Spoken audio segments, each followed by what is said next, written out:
Welcome back to Moto Guzzi, and it's all getting very confusing.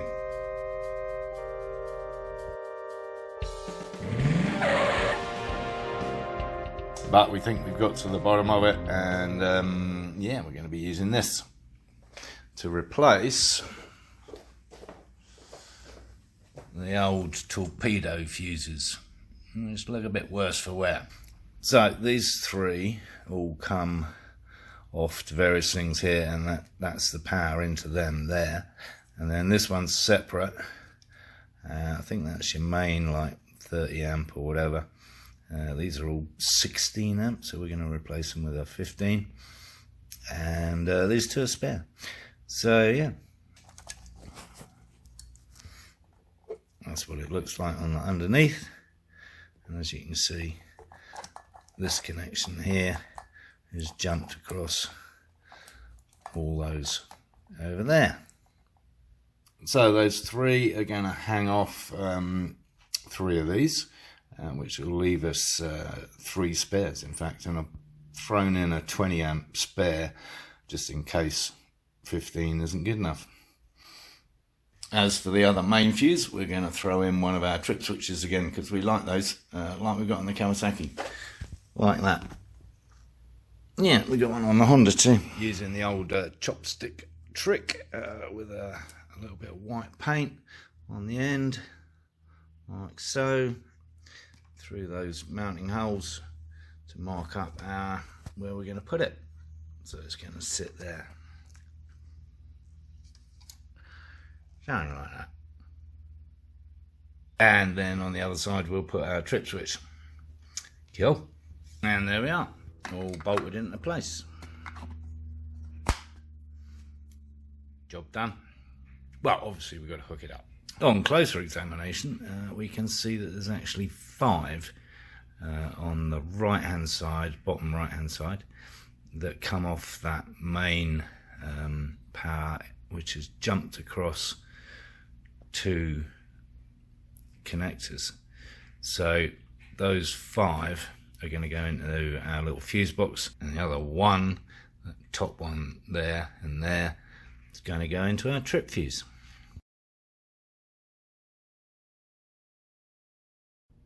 That's all those, all hooked into our new fuse panel. No fuses blown yet, which is good. And that just leaves our main connection there that we're going to put our trip fuse in when it arrives. Actually, the more I look at this, the more I think we're going to need to put the trip switch somewhere else, and actually potentially move the whole thing. I put it a little bit too close to the frame because I was trying to allow space over here for the trip switch, but the reality is it's a bit too close to the frame there to get those wires on.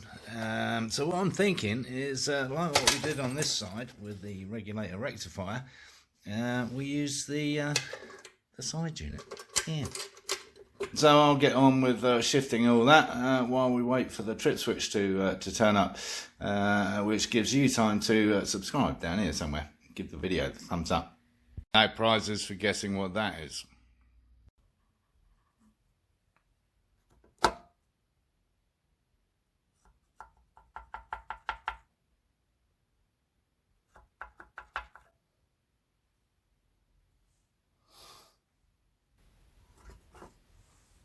Bingo.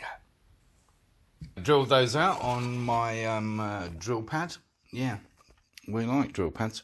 And you may have noticed I left a little bit of room at the top so you can get to this to release the plastic doofer.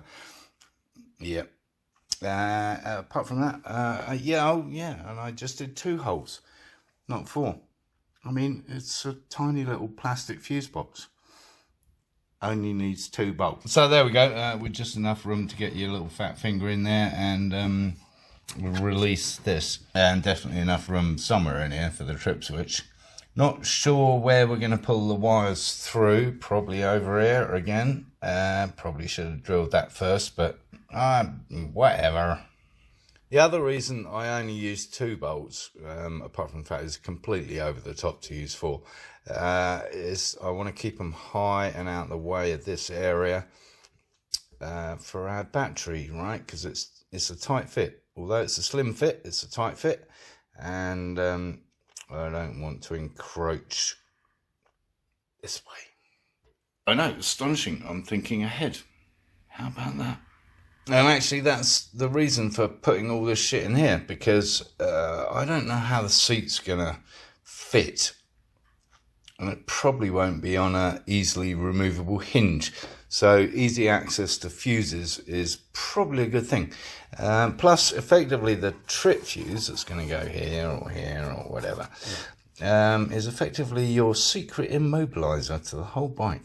How about that? Yeah. An ingenious lunatic, no less. So that's that all wired up and connected up there. Lovely.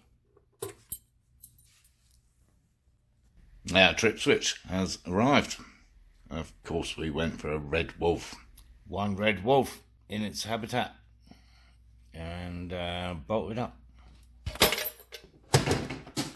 We have our newly wired and connected kill switch and starter going up to the switch itself. Shortened because it's only got to go that far. One down. 273 to go. Testing.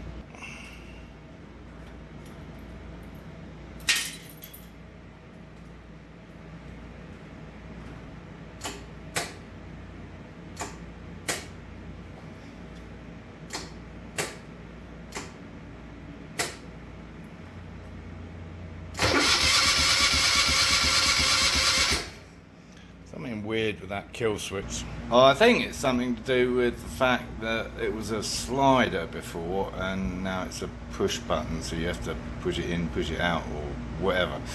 I don't know, but it works eventually. Just that lot to sort out now. And that lot, which ties into that lot. We have a full array of warning lights. Hopefully some of them will go off.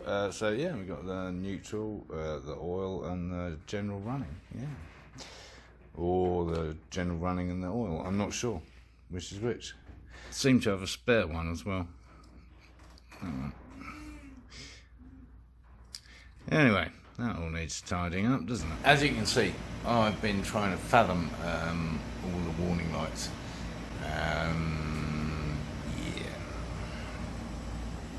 I've worked out which of my wires go to what colours on the gauge up here, and I kind of followed this diagram of all the things that I recorded.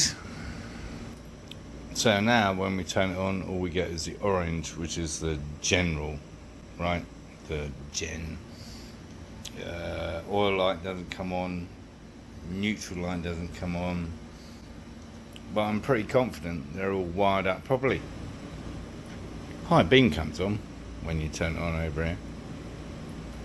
Short answer is that I think only 2 of them worked when before I started messing around with it, so I don't care. I really don't. Can you help him with the wiring?